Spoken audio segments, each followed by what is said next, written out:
Hi, this is Dr. John Day from the Get Your Life Back in Rhythm podcast, where it's my goal to help you optimize for normal sinus rhythm and longevity. So, our topic today is the 7 most important AFib triggers to avoid. A new study was just published identifying the most important atrial fibrillation triggers to avoid. Avoiding AFib triggers is incredibly important for atrial fibrillation patients and something we covered in our best-selling book, The AFib Cure. In this podcast, I'm going to discuss the 7 most important AFib triggers to avoid based on published medical studies, as well as my 30 years of experience caring for AFib patients. So what are your atrial fibrillation triggers? While most of my patients can identify at least one specific AFib trigger, many cannot. For some of my patients, atrial fibrillation attacks are 100% random events, so they don't have any clear identified triggers. If you can identify one or more AFib triggers, then avoiding these triggers can be very effective in putting your atrial fibrillation into remission naturally. So here they are. Number 1, alcohol. And at the top of every published study of AFib triggers is alcohol. Sadly, there is no safe dose of alcohol for atrial fibrillation patients. And that shouldn't come as a big surprise, particularly when it comes to the first trigger that many young people may experience for atrial fibrillation is showing up in the emergency room with atrial fibrillation after binge drinking. It's a common trigger. There's no safe dose. If you want to minimize your risk, you got to stay away from alcohol. Number 2, exercise. Exercise is the most natural way in the world to shift our hearts into a higher gear. So it's no shock that if your heart is already prone to beating erratically, a quick burst of exercise could push it over the edge. But avoiding exercise is simply not an option, as not exercising at all increases your risk of atrial fibrillation and an early death. So for those suffering from exercise-induced AFib, many of my patients have found that simply decreasing the intensity or duration of their exercise can help tremendously. For others, they can exercise without AFib, provided they've slept well, are well hydrated, and have their electrolytes in check. When nothing prevents exercise-induced AFib, it is time to consider an ablation. Indeed, I have countless patients, including world-class athletes, who have all successfully returned to high levels of competition and high levels of exercise free of atrial fibrillation with an ablation procedure. And to tell you the truth, most of my athletes end up with an ablation because cutting back on their exercise is not something they're willing to do. And I get it. For me, exercise is my antidepressant. It's what gives me the strength, the focus, the determination to do everything in my life that I enjoy doing. And if I had to dial back my exercise, I couldn't do it. So I understand that. Number 3, dehydration / electrolyte depletion.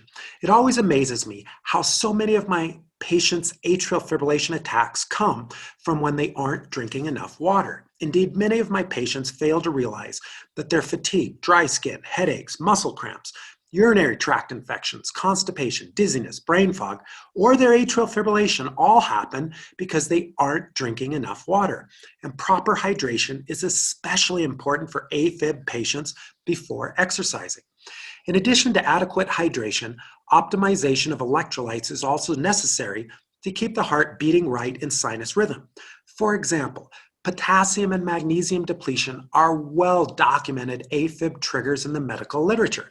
Fortunately, both can easily be replenished with a diet high in vegetables, fruits, nuts, seeds, legumes, etc. Indeed, many of my patients report that magnesium supplementation has been essential to keeping their AFib in remission. And when I talk about electrolytes, please, please, please do not fall for the trap that you need to drink some sort of a sports drink to keep your electrolytes in check. That's simply not true. These sports drinks, if you don't need all the sugar. You don't need the artificial sweeteners. And if you look on the label, you're getting next to zero electrolytes anyway. to get your electrolytes, the first goal is to get them from foods. So focus on the foods high in, basically focus on your vegetables, fruit, nuts, seeds, legumes, and you'll get all the magnesium and potassium your body needs. Number 4, poor sleep. A bad night of sleep is another big atrial fibrillation trigger.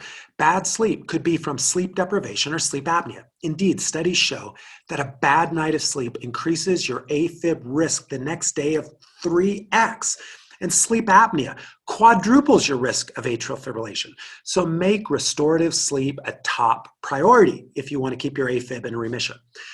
Now, while sleeping on your left side is often uncomfortable for AFib patients, and that's because when you sleep on your left side, it pulls your heart, gravity pulls your heart towards your chest wall, so you're more likely to feel any skips, bumps, jumps in your rhythm. But this most recent study did not show an increased risk for AFib patients of sleeping on your left side. So while you may feel more palpitations when sleeping on the left side, it probably isn't going to increase your risk of an AFib attack. Number 5, stress and anxiety. When you're stressed, your blood pressure is up and your adrenaline is pounding through your veins. So it should come as no surprise that on days when you wake up stressed or anxious, studies show that your risk of AFib is 5 times higher on these days. If you suffer from AFib, you've got to find ways to manage your stress. Good sleep, sunlight, and a great workout in the mountains always cures me of any stress I may be feeling. For others, it may be prayer, meditation, yoga, or spending time with a friend that can also be incredibly helpful. Whatever it takes, keep your stress levels down. Number 6, unhealthy foods, overeating, and cold foods, cold drinks. Stuffing your belly full of eating junk or just overeating may trigger an AFib attack. So why would food be a trigger? Perhaps the high salt and sugar load of processed or fast foods triggers the attack from a blood pressure spike or fluid retention. Or perhaps it is because specific foods may irritate gastrointestinal problems. And GI problems are known to stimulate the vagus nerve, which connects your gut, brain, and heart. We don't fully understand this vagus nerve connection in depth, but our research has shown that gastrointestinal diseases are associated with atrial fibrillation. And we did several studies on this when I used to be at Intermountain Medical Center. Also, when those gastrointestinal issues have been resolved, in my experience, patients' atrial fibrillation usually settles down as well. So treat the gut and you're treating your heart. And cold foods and cold drinks are also well known to stimulate the vagus nerves in ways that may put you at risk for an AFib attack. As I often tell my patients, in my 30 years of caring for AFib patients, I've yet to meet a patient who reported that broccoli triggered an AFib attack. So eat more broccoli. At least, sorry about that. Anyway, broccoli is my favorite food, so I had to throw that one in. Number 7, energy drinks. While most of my patients are convinced that caffeine is an AFib trigger, the studies simply don't support this. While some of my patients are truly caffeine sensitive, most are not. If you are caffeine sensitive, then it's best to avoid it. However, there is one form of caffeine that is particularly problematic for my patients, and that is the energy drinks. There's something bad about combining a bunch of chemicals with sugar or artificial sweeteners and massive doses of caffeine and all that other crap they put into these energy drinks that sends hearts into AFib. So don't drink energy drinks if your goal is to optimize for sinus rhythm. So in conclusion, if your goal is to beat atrial fibrillation, you'll need to avoid your AFib triggers, if you have any. Once again, some don't. And don't go crazy looking for triggers if triggers don't exist. Even if you have had a successful ablation and you are so-called in remission or cured from your AFib from that ablation, you should still avoid triggers.